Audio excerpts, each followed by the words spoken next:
Assalamualaikum warahmatullahi wabarakatuh. Eh, Bertemu lagi dengan saya Fier Agireventa. Pada malam hari ini akan membahas satu buah wacana atau persoalan yang hari ini melanda, bisa dikatakan melanda negeri kita, terkait dengan debat pilpres, atau bagaimana hari ini kita menghadapi satu pesta demokrasi melalui sebuah pemilihan umum yang dimulai beberapa hari yang lalu dengan debat dua pasangan capres dan cawapresnya.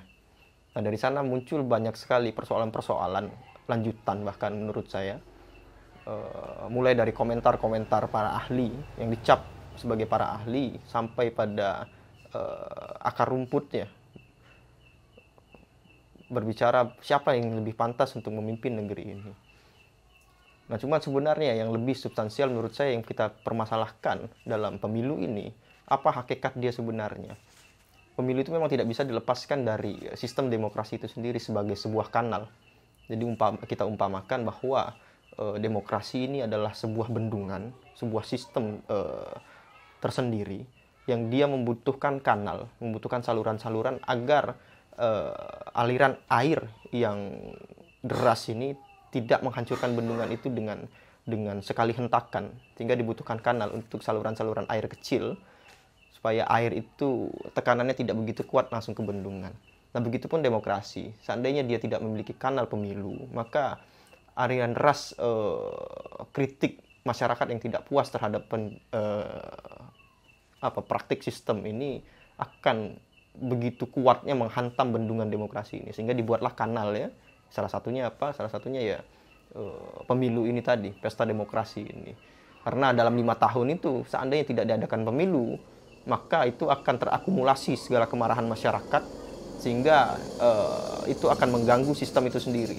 Tapi dengan adanya pemilu itu, maka apa istilahnya, masyarakat kita diberikan semacam mimpi, diberikan semacam pesta untuk mereka merayakan segala kegelisahan mereka, merayakan aspirasi-aspirasi mereka lewat kanal yang disiapkan demokrasi.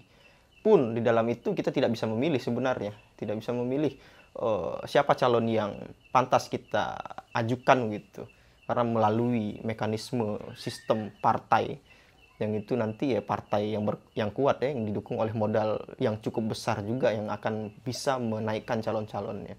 Sedangkan kita yang masyarakat kecil, yang seandainya saya rasa juga cukup besar ya, yang abstain memilih presiden itu, dan bahkan mungkin ada fenomena gunung es di sana. Sebenarnya yang tidak sepakat dengan kedua-duanya jauh lebih besar lagi dibandingkan yang terdata itu tadi. Cuman mereka tidak punya pilihan dan pun tidak ada edukasi kepada masyarakat, sehingga mereka memilih antara satu atau dua begitu.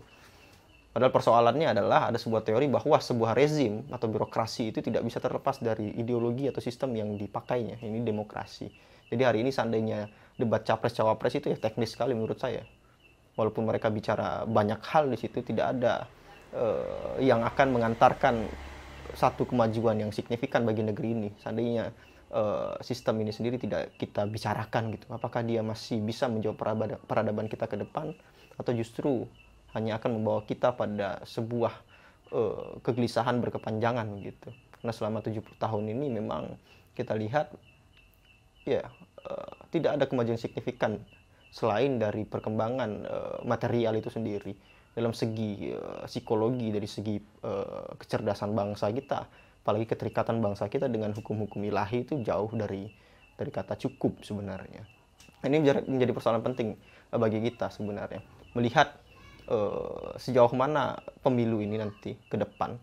Sebenarnya bukan lagi persoalan siapa yang menang suara lebih besar, tapi persoalannya adalah siapa yang menghitung suara hari ini gitu loh.